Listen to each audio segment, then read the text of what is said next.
Have you ever wondered if your generosity might be hurting your children? Imagine you're about to retire and you want to make sure your children have a good future, but what if I told you that there are 7 things you should never give them for their own good? Elena, a newly retired woman brimming with excitement to help her children, planned to give them money and property, convinced that this was the best way to ensure their welfare. But before Elena could put her plan into action, her neighbor, the wise Don Javier, issued a warning that perplexed her. Elena, he told her in a calm voice, sometimes giving too much can be like overwatering a plant. Instead of helping it grow, you could be choking it. Could it be possible that Elena's generosity was about to become a trap for her children? 1. Easy money, the rich heir syndrome. Elena, with a heart overflowing with love and the best of intentions, decided to give Carlos a considerable sum of money after her retirement. You can finally fulfill your dreams, she told him excitedly. But what Elena didn't know was that she was about to trigger a series of events that would change Carlos's life forever. Carlos, thrilled by this unexpected stroke of luck, decided to quit his job. Why keep trying, he thought. And so, without realizing it, he fell into the trap of easy money. What seemed like a blessing quickly turned into a curse. This phenomenon, known as the rich heir syndrome, is not as unusual as you might think. In fact, it's so common that it even has a name in psychology. Dr. Roy Williams, author of Preparing Your Kids for $1 Billion, states that 70% of wealthy families lose their wealth by the 2nd generation and 90% by the 3rd. But why does this happen? Well, imagine you were given a huge cake every day. At first, you'd be thrilled, right? But over time, not only would you lose interest in baking, but you'd probably develop a number of health problems. Money works in a similar way. The famous psychologist Abraham Maslow once said, if the only tool you have is a hammer, you tend to see every problem as a nail. In Carlos's case, his new tool was money, and suddenly all his problems seemed to have a monetary solution. He lost the ability to face challenges, to grow, to find satisfaction in personal achievement. But all is not lost. As the saying goes, it's better to teach a person to fish than to give them a fish. Elena could have chosen to teach Carlos financial skills, foster his entrepreneurial spirit, or even invest in a business together. These options would not only have provided financial support but also valuable life lessons. The philosopher Seneca, more than 2,000 years ago, already warned about the dangers of wealth without wisdom. It is not the man who has little, but he who craves more, who is poor. Carlos had much, but in losing his purpose, he found himself poorer than ever. Are you thinking of giving a great gift to your children? Before you do, ask yourself, am I giving them a safety net or a gilded cage?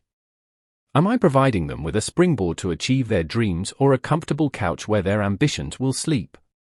Remember, the real gift is not the money itself, but the tools to create it, multiply it, and use it wisely.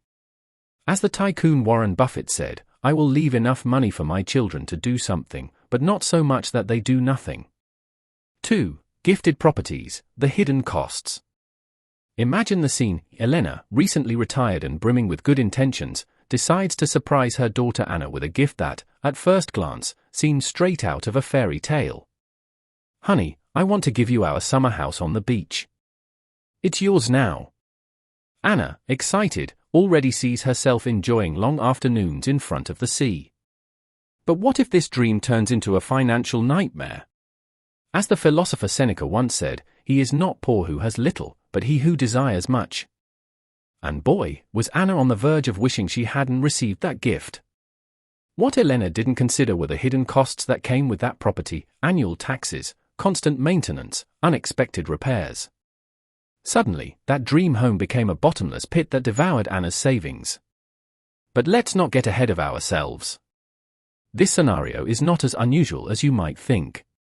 In fact, a recent study showed that inherited properties often become a family bone of contention. Sound familiar? Well, get ready, because the Martinez's story is going to blow your mind. The Martinezes were the epitome of a close-knit family until their grandfather passed away and left them his old house. What seemed like a gesture of love became a battleground. Who would pay for the repairs? Who would live there? Should they sell it? Family gatherings went from moments of joy to sessions of shouting and slamming doors. In the end, the property that was supposed to unite them ended up dividing them. Now, don't get me wrong, giving away property is not inherently bad. The problem arises when you don't consider the big picture. As psychologist Abraham Maslow would say, if you only have a hammer, you tend to see every problem as a nail.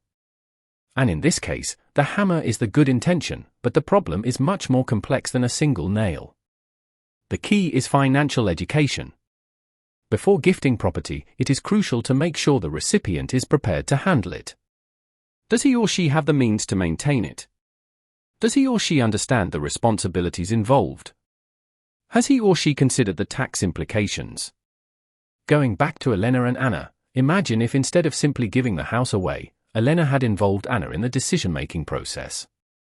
They could have explored options together, sell the property and split the proceeds, create a fund for its upkeep, or even turn it into a family vacation rental business. Open communication and joint planning could have transformed this potential disaster into an opportunity for family growth. As the philosopher Epictetus wisely said, wealth does not consist in having great possessions, but in having few needs. Perhaps the real gift is not the property itself, but the lessons in financial responsibility and family communication that can come from these situations. 3. Helicopter parenting, solving all their problems. Let's go back to Elena's story. Elena, with all her good intentions, has always been there to solve every problem that came their way, from small conflicts at school to major decisions in adult life. Elena has been the superhero who came to the rescue. Sounds nice, doesn't it? But as the saying goes, the road to hell is paved with good intentions. It turns out that this practice has a name, helicopter parenting. And no, it's not about parents flying around in fancy helicopters, although that would be pretty funny. It refers to parents constantly flying over their children's lives, ready to land and solve any problems that arise. But what's the problem with being so attentive and helpful? Well, imagine you're in a gym. You have a personal trainer who, instead of teaching you how to lift weights, lifts them for you. Do you think you would gain muscle? Of course not. In the same way, when we solve all of our children's problems, we are robbing them of the opportunity to develop their emotional muscles and problem-solving skills.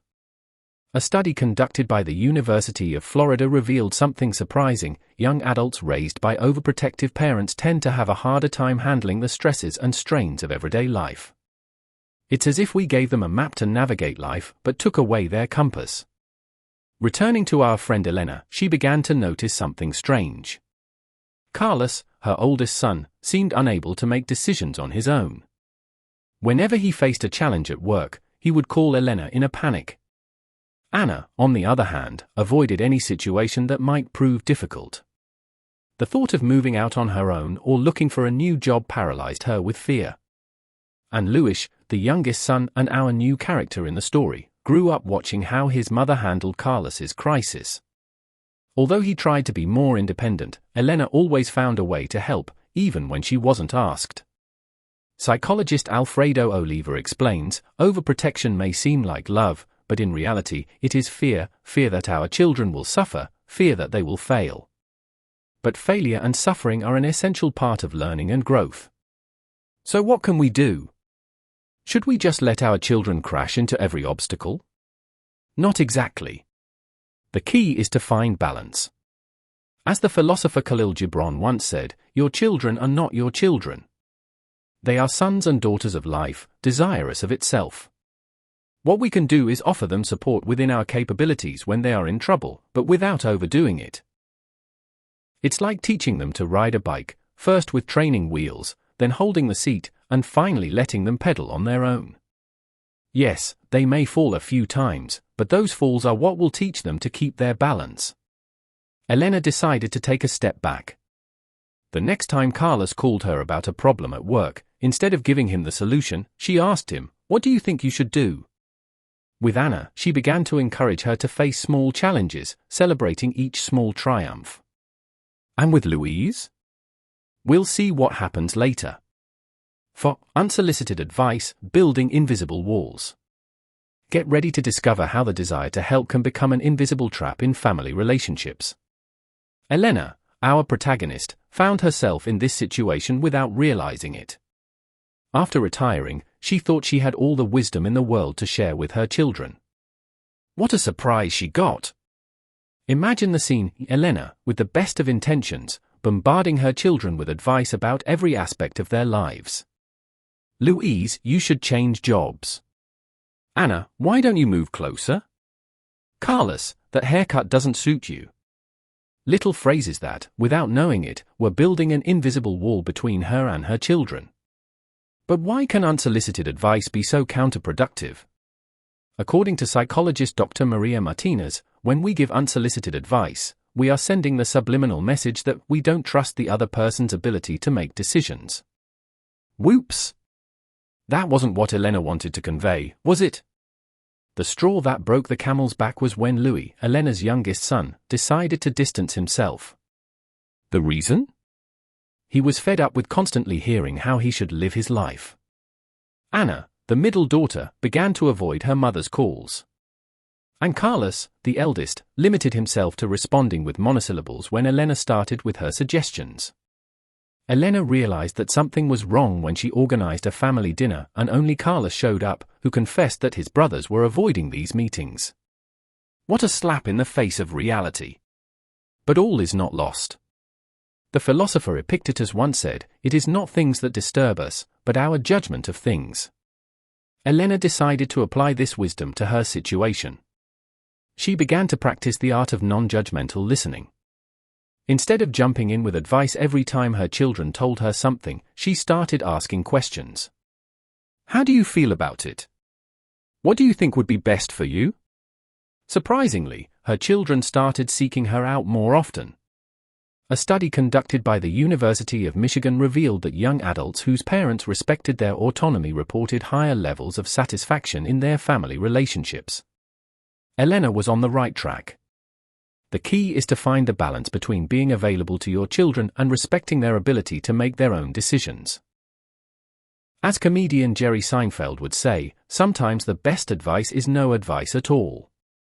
Elena learned that her children didn't need a constant instruction manual, but a listening ear and a shoulder to lean on when they needed it. She began to enjoy deeper, more meaningful conversations with them, without the pressure of having to fix everything. 5. Comparisons. Building walls between siblings. Have you ever wondered if your words might be creating an invisible rift between your children? Imagine that every comparison is like a small stone that, without realizing it, is building a wall between siblings. Elena, our retired protagonist, was in a situation that many parents will recognize. With her 3 children, Louise, Anna, and Carlos, she believed she was distributing her love and attention equally. However, without realizing it, she had fallen into the trap of comparisons. Louise, why can't you be more organized like Anna? Carlos, your older brother already had a job at your age. These seemingly harmless phrases were sowing seeds of resentment and rivalry between the siblings. Psychologist Abraham Maslow once said, "The healthiest way to raise a child is to help him develop his individuality." Elena was unknowingly doing the exact opposite. Her constant comparisons were eroding her children's self-esteem and creating tensions in the family dynamic. One day, during a family dinner, the atmosphere became tense when Elena once again compared her children. Louise exploded, "It's always the same. Anna is the perfect one, Carlos is the successful one, and what about me? The family loser." The silence that followed was deafening. This moment was a turning point for Elena. She realized that her words, far from motivating, were deeply hurting her children. The question is, how many parents fall into this trap without realizing it? A study conducted by the University of Illinois revealed that children who are frequently compared to their siblings tend to develop greater anxiety and self-esteem problems in adulthood. It is as if each comparison is a brick in an invisible wall separating siblings. Dr. Alfredo Oliva, an expert in developmental psychology, explains, comparisons between siblings can have devastating long-term effects. Not only do they affect the relationship between them, but also the perception they have of themselves. Elena, determined to change, sought professional help. She learned that each child is unique, with his or her own strengths and weaknesses. She began to practice what psychologists call specific praise, focusing on each child's individual accomplishments without comparing them to others. "Carlos, I am proud of how you persevered in finding a job you are passionate about," she was now saying. "Anna, your ability to organize your time is admirable. Louise, your creativity in the kitchen amazes me every day." These comments, specific and personalized, began to heal the wounds of the past. The change was not immediate, but over time, Elena noticed how the atmosphere at home was transformed. Siblings began to support each other instead of competing. Family dinners were filled with laughter instead of tension. As the Roman philosopher Seneca said, "Treat your inferior as you expect your superior to treat you." Elena applied this wisdom to her parenting, treating each child with the respect and individuality they deserved. The lesson is clear: valuing each child's individuality not only strengthens their self-esteem but also creates a healthier and more harmonious family environment. It's like growing a garden: each flower needs its own space and care to bloom in all its splendor. 6. Exaggerated expectations, dreams that suffocate. Continuing on this theme, what about exaggerated expectations? Expectations are like balloons: if you inflate them too much, they pop. Elena, our beloved retiree, believed she was doing the right thing by dreaming big for her children: Louise, the frustrated artist; Anna, the future lawyer; and Carlos, the soon-to-be successful entrepreneur. But what happens when our wishes become a heavy backpack for our children? Imagine for a moment that you are Louise. Ever since you were a child, your mother has told you that you have a gift for painting. You'll be the next Picasso, she keeps telling you. But what if your true passion is music? Every brushstroke becomes a reminder of the expectations you're not living up to. The renowned psychologist C.G. Jung once said, "The shoe that fits one person may be too tight for another." And boy, was he right! Elena's expectations, however well-intentioned, were squeezing her children's dreams until they were suffocating. A recent study revealed something surprising: young people who face unreasonable expectations tend to experience higher levels of stress and anxiety. It's as if we were asking them to climb Everest in flip-flops, impossible and dangerous. Anna, Elena's perfect daughter, began to suffer from panic attacks before every exam. The pressure to be the best lawyer, even before she entered college, was consuming her. Sound familiar? Maybe you're not Elena, but I'm sure you know someone who has fallen into this trap. Elena was projecting her unrealized dreams onto her children, creating an emotional roller coaster for the entire family. Carlos, the youngest, decided to rebel. Instead of following the entrepreneurial path his mother had laid out for him, he enrolled in a cooking course. The disappointment in Elena's eyes was evident. But shouldn't she be proud that her son was following his true passion? It is as if we are giving our children a map to a treasure they are not looking for. Wouldn't it be better to give them a compass and let them find their own way? Psychologist Martin Seligman, the father of positive psychology, reminds us that true happiness comes from using our unique strengths. But how can our children discover their strengths if they are busy trying to meet our expectations? Elena had her moment of enlightenment during a family dinner. Louis announced that he had decided to quit painting and join a rock band. Instead of disappointment, Elena felt a mixture of relief and pride: her son had found his true passion. This twist in the story teaches us a valuable lesson: supporting our children's own dreams not only makes them happier but also strengthens the family bond. It's like watering a plant: if you give it what it needs, it will bloom on its own. The famous pediatrician Dr. Spock once said, "Trust yourself. You know more than you think you do." Perhaps it's time we also trust our children and their ability to find their own way. 7. No boundaries, love without limits that limits. Elena, our beloved retiree, was facing a new challenge. After years of giving her all for her children, she found herself in a situation that many parents dread: being taken for granted. Sound familiar?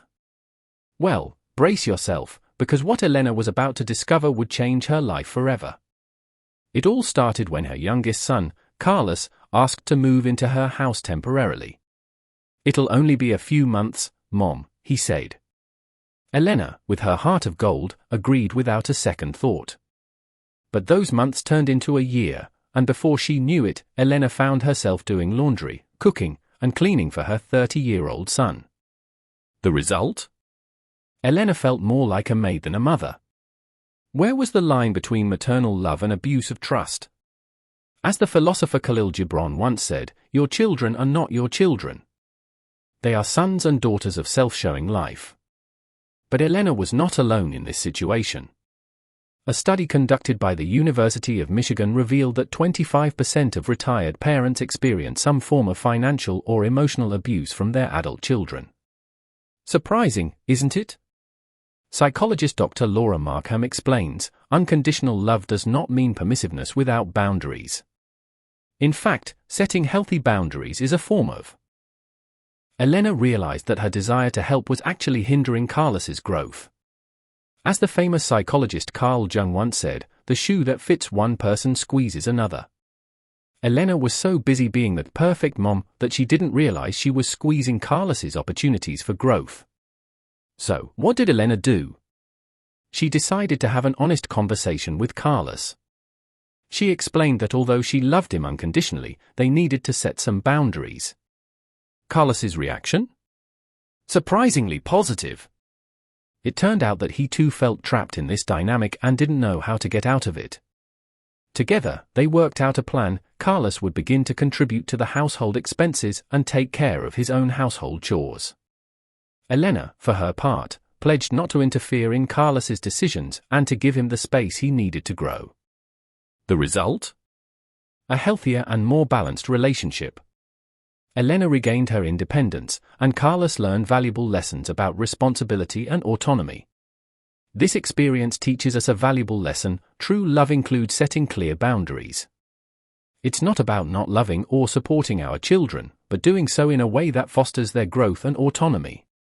Have you ever felt that despite your best efforts, something is still missing in your relationship with your children? Elena was about to discover that the real wisdom sometimes hides in the most unexpected places. Who would have thought that her neighbor, Don Javier, was keeping an ancient secret that would change her perspective forever? Elena, with a heavy heart and a mind full of doubts, decided to seek advice. She crossed the street and knocked on the door of Don Javier, her enigmatic neighbor. Don Javier, I need your help, Elena said in a trembling voice. I feel like I'm losing connection with my children. Don Javier, with a serene smile, invited her in. Elena, you come to the right place.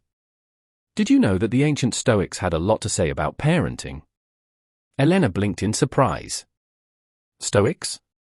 What did ancient philosophers have to do with her modern problems? You see, Don Javier continued, the Stoics believed in the concept of love with detachment. Sounds contradictory, doesn't it? But it's like holding a bird in your hand. If you squeeze it too hard, you hurt it. If you let go of it completely, it goes away. The trick is to hold it firmly but allow it the freedom to fly. Elena listened in fascination as Don Javier explained how the philosopher Epictetus taught that we cannot control what happens, only how we react to it. Think of your children as saplings, Don Javier said. Your job is not to grow for them, but to create the right environment for them to flourish on their own. But how can I let them face difficulties? Asked Elena. Don Javier smiled. Marcus Aurelius once said, what doesn't kill me makes me stronger. Allowing your children to face challenges is like vaccinating them against life's difficulties. Elena looked thoughtful. Are you saying I should stop helping them? Don Javier shook his head. No, Elena. Stoic love is not cold or distant. It is a love that recognizes the individuality and responsibility of each person. It is like being the wind beneath their wings, not the pilot of their plane. Elena's mind was spinning. These ideas challenged everything she thought she knew about maternal love. Don Javier continued, Seneca taught us that the greatest wealth is to live content with little. Don't you think that by giving your children everything, you might be depriving them of the satisfaction of earning it for themselves? Elena remembered all the times she had solved her children's problems, inadvertently depriving them of valuable lessons. But how can I start to change? She asked. Don Javier suggested she start with small steps. The next time your child asks you for help, instead of solving the problem for him or her, ask, What do you think you should do? You'll be surprised at how capable they are. As Elena prepared to leave, Don Javier gave her one last piece of advice. Remember, Elena, true love is not possessive. It's like the sun, it shines for everyone, but it doesn't demand anything in return. Transforming family dynamics. Elena was at a crossroads. After years of giving her all for her children, she realized she needed a radical change. With determination, she came up with a plan that would transform not only her life, but that of her entire family. Can you imagine reinventing your relationship with your adult children? Well, that's exactly what Elena set out to do. Elena's first step was to set clear boundaries. She decided that she would no longer be the fixer of all her children's problems. As psychologist Carl Rogers once said, the curious paradox is that when I accept myself as I am, then I can change. Elena understood that by ceasing to constantly intervene, she was giving her children the opportunity to grow. When Elena communicated her new rules, reactions were mixed. Louise, the artist, was confused, Anna, the lawyer, was relieved, and Carlos, the budding chef, resisted at first. But Mom, you've always been there for us, he protested. Elena replied with a smile, and I always will be, but in a different way. The philosopher Seneca said, it is not because things are difficult that we do not dare, it is because we do not dare that they are difficult. Elena held on to this idea as she faced the initial challenges. There were moments of doubt and tension, but she stood firm in her decision. One day, Anna called in desperation because she had lost an important case in court.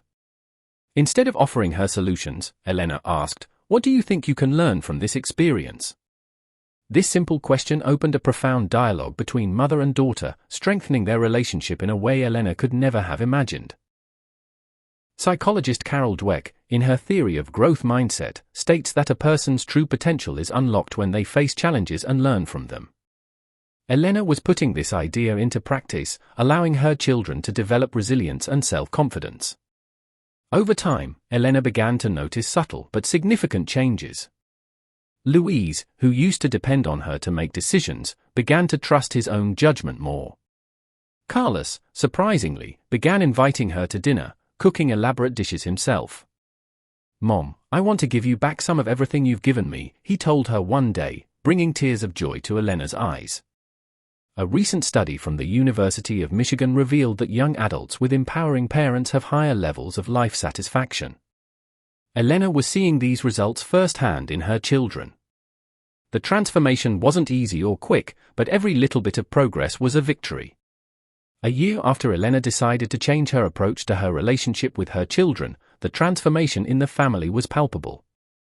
Carlos, the son who had temporarily moved in with her, was now living in his own apartment and had successfully launched his catering business. Anna, the perfect budding lawyer, had discovered her true passion for psychology and was pursuing a master's degree in family therapy. And Louis, the frustrated artist, was now playing in a local band with growing popularity. But the changes were not limited to professional accomplishments. Elena's new attitude, based on setting healthy boundaries and encouraging independence, had strengthened family ties in a way she could never have imagined. As psychologist Carl Rogers once said, the only learning that can significantly influence behavior is that which the individual discovers and incorporates for himself. Elena had learned this lesson the hard way, but the results spoke for themselves. Family dinners, once tense and full of veiled comparisons, had become moments of genuine connection. At one such gathering, Louis laughingly remarked, "Remember when Mom insisted that I would be the next Picasso? Well, it turns out I'm more Mick Jagger than Van Gogh, and I couldn't be happier."